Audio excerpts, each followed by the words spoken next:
Hello everyone, welcome to the video series on the subject Structural Analysis 2. In this video, we are going to see the numerical on continuous beam in unit number 2, moment and distribution method. This is the numerical problem. The statement of numerical problem is analyze the continuous beam loaded as shown in the figure by moment distribution method and draw bending moment and shear force diagram. So this is the given continuous beam A, B, C, D.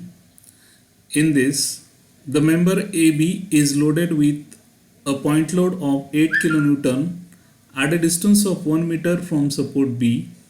The length of member AB is 4 meter and moment of inertia is 2I.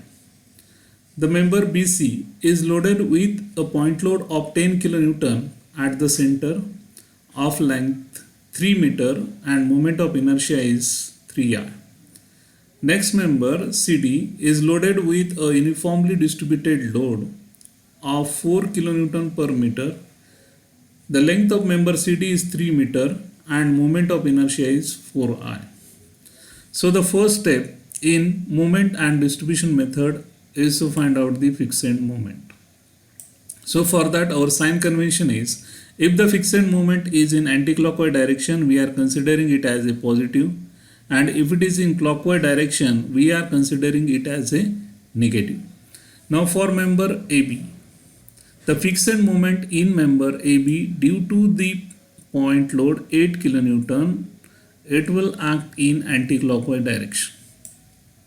So here they have given the point load is not acting at the center. So the formula to find out the fixed moment is WAB square upon L square. As the fixed moment is acting in anti-clockwise direction, so it is positive. So WAB square upon L square. Here value of W is 8, value of A is 3, 4 minus 1, 3, and value of B is 1 meter. The length of member AB is 4. So if you put the values in this formula, we'll get the fixed moment in member AB as 1.5 kN meter. Next we'll find out the fixed moment in member BA. So the fixed moment in member BA due to the point load 8 kN, it will act in clockwise direction. So as it is acting in clockwise direction, as per our sign convention, it is negative. So the formula is WA square B upon L square. So here the value of W is 8, value of A is 3, and value of B is 1, and the length of member AB is 4. So if you put the values in this formula, so we get the fixed moment in member BA as minus 4.5 kN meter. Next member is BC. So the fixed moment in member BC, it will act in anti-clockwise direction. As it is acting in anti-clockwise direction, so plus. So the load, point load is acting at the centers. So the formula is WL upon 8. Value of W is 10. The length of member BC is 3. So by putting the values 10 into 3 divided by 8, so fixed moment in member BC is plus 3.75 kN meter.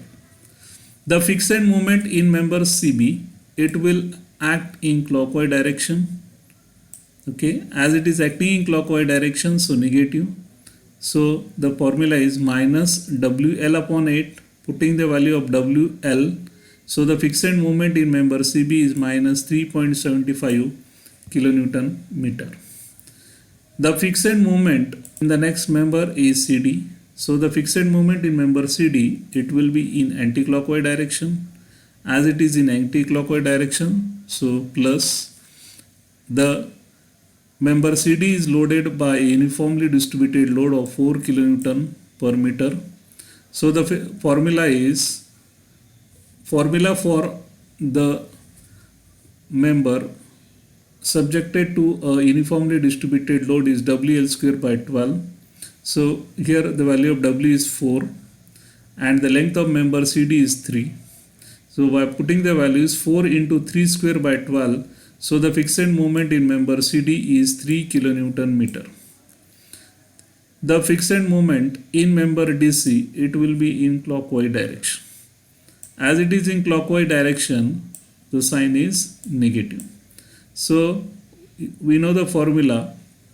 When the member is loaded by uniformly distributed load, so the fixed moment formula is WL square by 12.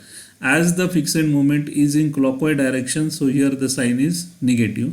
So by putting the values of W4, length 3, okay, so here minus 4 into 3 square by 12, so fixed moment in member DC is minus 3 kilonewton meter.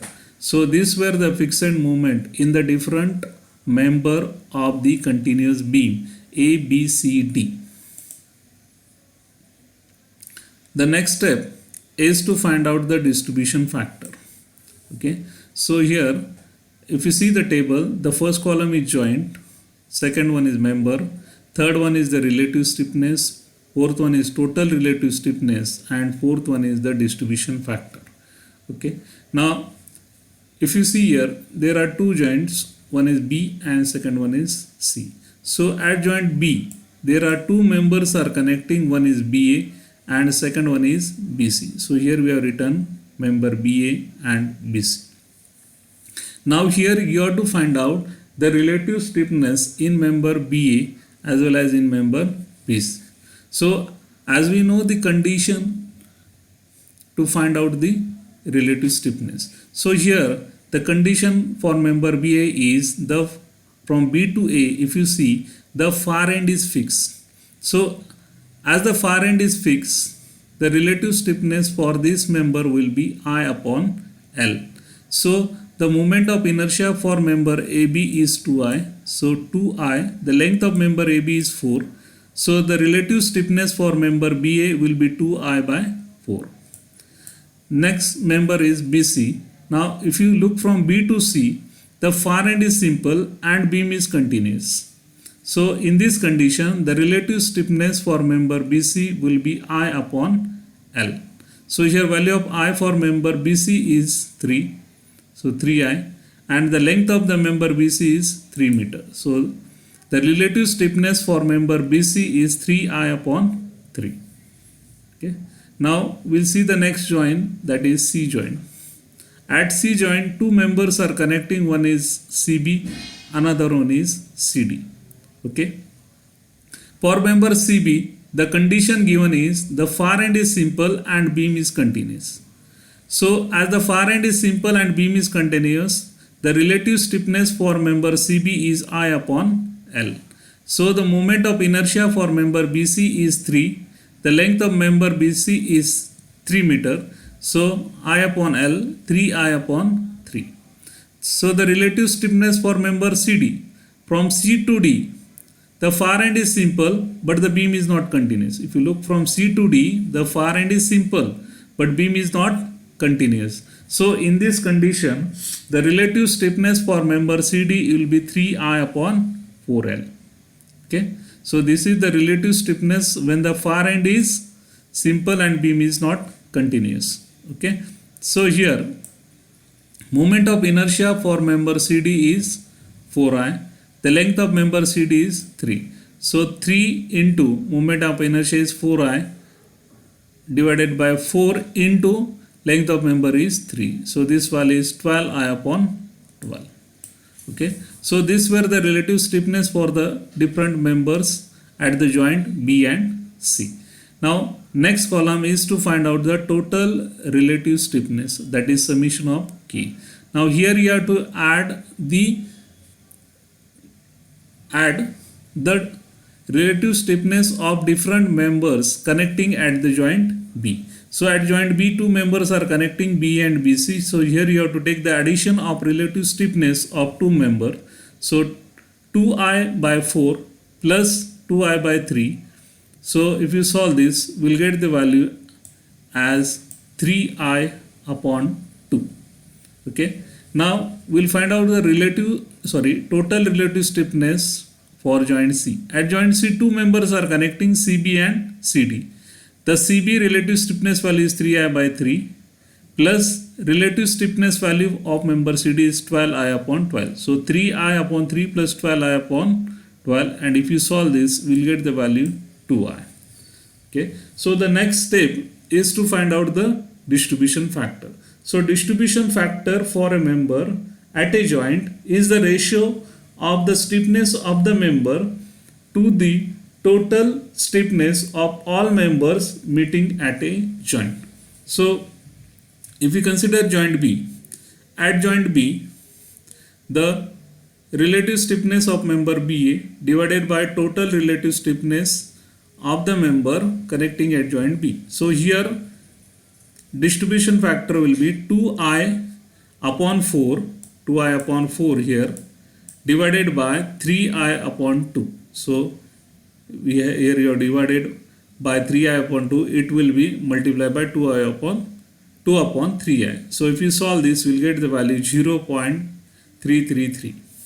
Okay. So distribution factor for member BC, it will be relative stiffness for member BC plus, that is 3I upon 3, divided by total relative stiffness, that is 3I upon 2.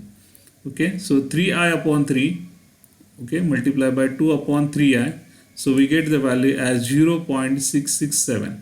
And if you do the addition of the distribution factor for member BC and BA, so this value should come equal to 1. Okay. Now the next distribution factor for member CB. So relative stiffness is 3I upon 3 divided by total relative stiffness is 2I. So we get the value as 0.5. Distribution factor for member CD. Relative stiffness for member CD is 12I upon 12 and total relative stiffness value is 2I. Okay. So 12I upon 12 divided by 2I. So we get the value as 0.5. And addition of these two is equal to 0.5 plus 0.5, it is equal to 1. So in this video we have seen the fixed moment for different member of a continuous beam and the distribution factor at joint B and C. So next part of this numerical we'll see in part 2. Thank you. Thank you very much for watching this video. Thank you.